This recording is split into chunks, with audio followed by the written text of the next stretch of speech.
sẵn nó quay video ít là chứ.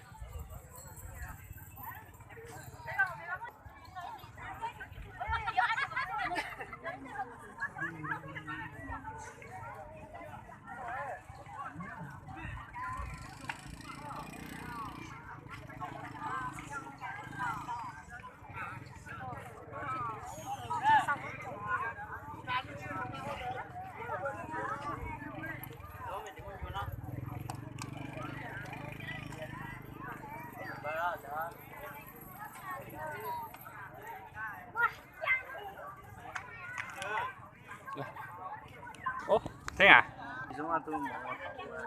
Muốn tiền à? Đi Nam Tàng bên kia. Giang không ra à?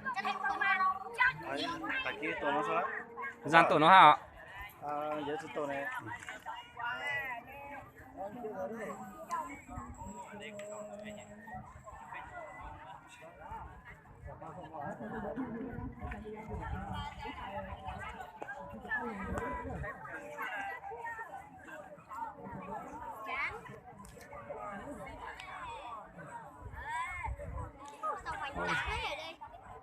Chơi xuống giúp bố mông chụp bó lên đấy hả? Sao mà sửa giúp bố bó lên đấy?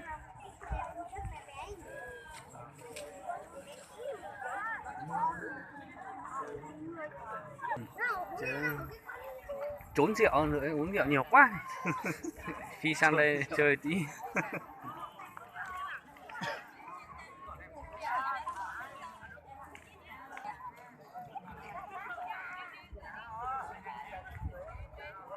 Cho lại po thì cho mong lâu xưa cho số nhớ nó thì dạng nó sao nè. Sớm chế sảo rất hở.